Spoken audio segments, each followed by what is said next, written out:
Dude, I get it. It is hard to meet women in 2025. Like, work feels like a minefield. The gym just feels dangerous. And our social groups, well, they're smaller than ever. So it begs the question, where do we even go to meet women? Well, to avoid the overwhelm that so many guys fall into of just panicking and trying dating apps but not really working, maybe dabbling with some approach but feeling afraid, I want to give you a system. I want to give you 3 key areas that you can target and start to understand, well, which one works best for you so you can allow yourself to feel comfortable meeting women again. And the first one, well, it's my favorite, and it's spontaneously. That is still the number one way that I think men can meet women. It's how I met my girlfriend. And what exactly does that mean? Spontaneously is anytime you decide to make an opportunity for yourself. This is whether it is at the supermarket, as you're checking out, you just decide to strike up a conversation. Whether it's like me, where you deliberately went out to a high street, saw a girl walking out of a shop, walked up, spoke to her, and 16 months later, you're still dating. All of this is an option, and like there are plenty of locations. If you're in the US, I'd recommend sort of like cafes, coffee shop type things as well, because you don't have the same high streets, but it doesn't mean you can't have spontaneous interactions. I had a client who worked from home, so he went and worked in cafes. He ended up walking up. We gave him a couple of like pre-prepared things that he could just go over and comfortably say to introduce himself. Because one thing that I learned when I was out approaching just this last weekend to get some recorded footage for you guys, the bar's way lower than we think it is. When I went over, there was one girl where I simply said, "Oh, are you taking a photo of Pret, the cafe?" Because I just saw her taking a photo. Turns out it was something else.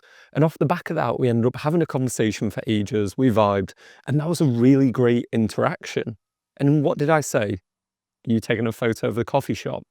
Like, it doesn't really matter what you say too much. It's just, are you able to put yourself over there and see if she's interested? Because I could have said the same thing to a girl who wasn't interested in me, and it just wouldn't have gone anywhere. Because that's the thing about spontaneous interaction. It all comes down to, well, I'm just going to test and spin the wheel. I'm not going to take it personally. I'm going to go over and see if she's interested. And then, if she is, great. Let's continue that. And that is still the number one way I advise for men to meet women. But there's still 2 other options. That was spontaneously. Next is socially. Social groups are still an avenue. And honestly, the younger you are, Gen Z seem to really prefer this. But that means exploring, okay, well, people that you meet in your social group, but also social activities. Going to rock climbing. I've got a client right now who is going to rock climbing, gone on a date with a girl that he met there, just because they got on. They were able to build that kind of proximity and comfort. Because what men are missing right now, the thing that you're probably missing, is simply proximity with women.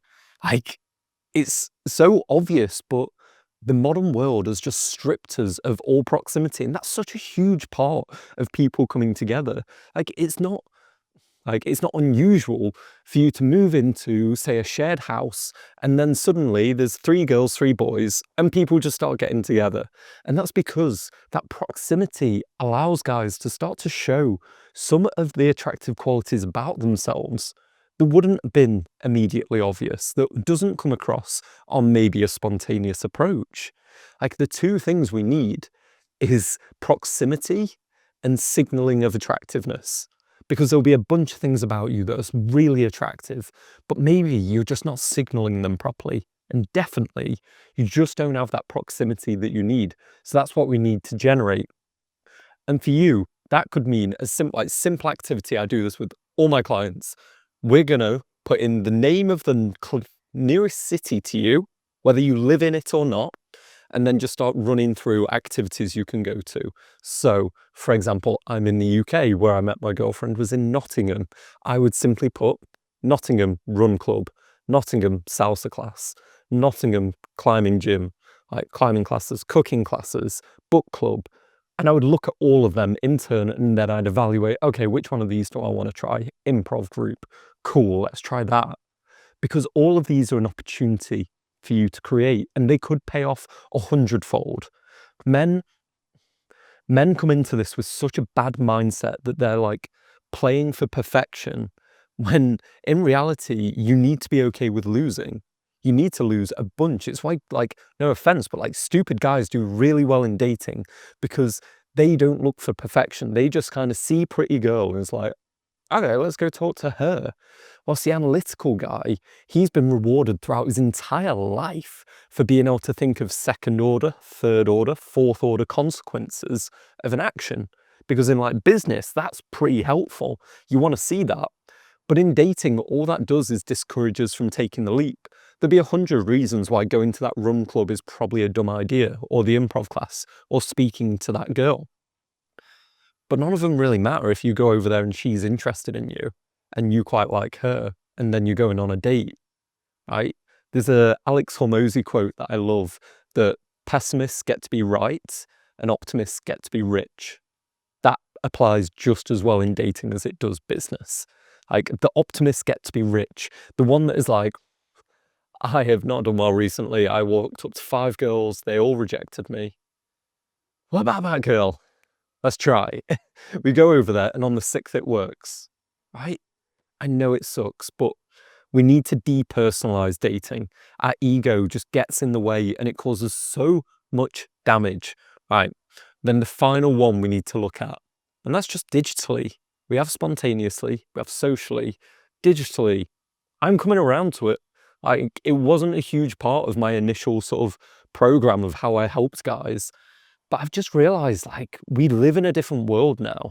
Starting to build out an attractive Instagram profile, not one that has 10,000 followers, like I don't have that, but one that just has some nice photos of you, ones that express your lifestyle, allow women to sort of come across your profile, whether you share it with them in person or they naturally come across it, where they can be like, oh, this guy seems quite cool. Like, Instagram's actually growing as just like a pseudo dating app.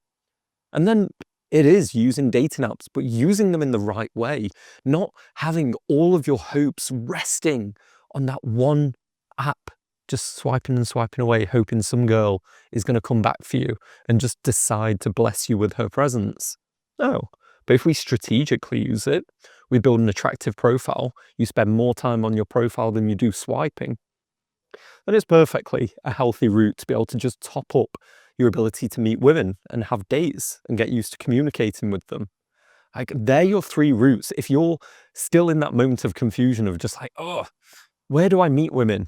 Spontaneously, socially, digitally. They're your 3 categories, and I guarantee one of them will appeal to you more. You'll be better in one, but you need to try all 3. I found out spontaneously was just the better thing for me. It was suited my natural talents of being someone that can walk over, speak to people, engage with them, someone who can present himself quite well. That works really well for that. But if I'm honest, like, socially never really worked for me. I don't know why, but in like social situations, occasionally, yeah, there'd be something there. But I just didn't like breaking the flow of the group. It wasn't real. I wasn't really interested in taking that leap, taking things to like a new level with a girl. You know, it might mess with the dynamic. It wasn't for me. And then digitally, like, that could be your one. Maybe you're quite socially savvy. You've got some nice photos. You even are quite good at texting. And maybe that one's for you. But you need to try all 3. There is a strategy to win on each of these. And now, if you're looking and you're wanting to try spontaneously, I've given you a few locations, but you want some more. Well, here is a video where I break down the top 6 locations that you can still meet women in 2025, these ones I've had real success with. Real clients have met women there, gone on dates. So if you want to know where you can start, check out that video.